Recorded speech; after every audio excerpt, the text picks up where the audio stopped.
Capítulo 9. A revelação. Parecia haver um conflito entre o compromisso estabelecido com o Senhor Jesus Cristo e o desejado compromisso com Jim Elliot. O discipulado geralmente nos conduz à necessidade de escolher entre dever e desejo. No entanto, eles nem sempre são mutuamente exclusivos. Quando o nosso coração está voltado à obediência, podemos estar seguros de que receberemos a sabedoria necessária para distinguir onde há conflitos e onde há harmonia. E esse pode ser um processo lento e doloroso. No Memorial Day, a fraternidade missionária fez um piquenique de café da manhã em um lugar chamado A Lagoa. Ao término, eu estava entre os que ajudariam na limpeza. Jim também estava. E, obviamente, eu o mantive em algum lugar da minha visão periférica. Quando tudo estava terminando, ergui os olhos e o vi sentado em uma mesa de piquenique com dois amigos. Bill e Van estavam conversando.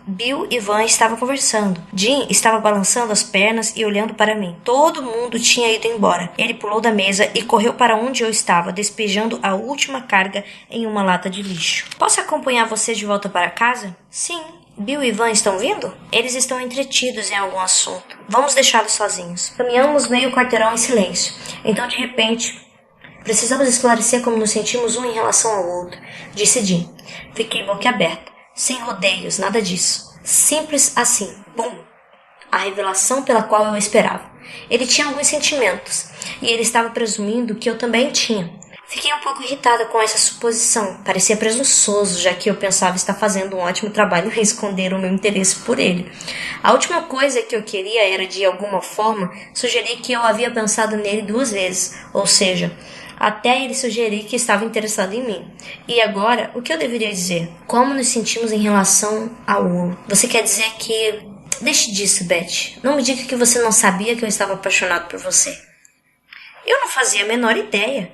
Sério? Pois deveria. Se não sabia, tudo o que eu posso dizer é que você deve ter pensado que eu era um cara muito legal. Tenho me esforçado para ficar perto de você, ser gentil com você, mostrar como me sinto sem usar nenhuma palavra. Quer dizer que você não percebeu? Sim, percebi, mas tive medo de acreditar no que estava vendo. Eu dizia a mim mesma que você não poderia estar interessado, muito menos apaixonado, é o que estou dizendo. Ei, não vamos para o campus agora. Vamos voltar para a lagoa e resolver isso.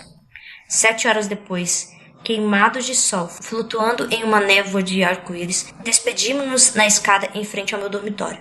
Subi para o meu quarto, feliz por ter aquele pequeno aposento para poder refletir.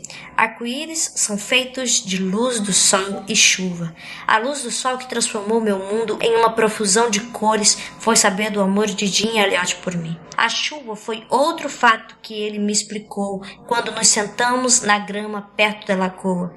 Que Deus o estava chamando para permanecer solteiro, talvez pelo resto da vida, talvez apenas até ele conhecer pessoalmente a selva na qual trabalharia como missionário. Missionários mais velhos lhe haviam dito que homens solteiros eram necessários para fazer o trabalho que os casados jamais poderiam executar.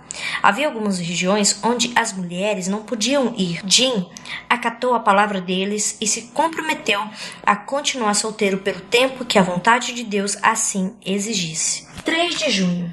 Quem mais tenho eu no céu? Não há outro em que eu me compraza na terra. Salmos, capítulo 73, versículo 25. Levantai-vos e ide-vos embora, porque não é lugar aqui de descanso. Miqueias, capítulo 2, versículo 10. Disse também o Senhor a Arão: na sua terra herança nenhuma terás. Eu sou a tua porção e a tua herança. Números capítulo 18, versículo 20. Ela andou atrás de seus amantes, mas de mim se esqueceu, diz o Senhor.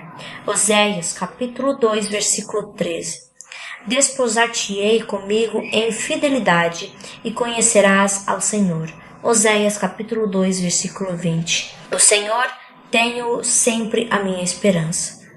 Salmos capítulo 16, versículo 8. Tu me farás ver os caminhos da vida. Salmos 16, 11.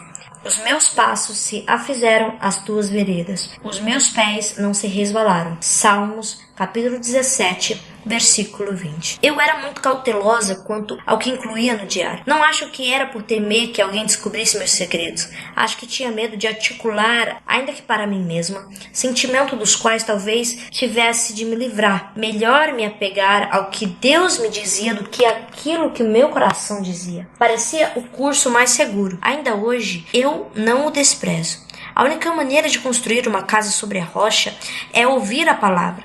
Eu não poderia tê-la ouvido se tudo o que escutasse fossem os meus sentimentos, e então tentar praticá-la. A coletânea de versículos no registro de meu diário acima representa avisos e aspirações que moldaram meu pensamento.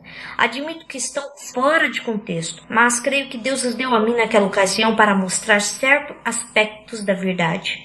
O Espírito Santo foi dado para nos guiar a toda a verdade, mas Ele não faz isso de uma só vez.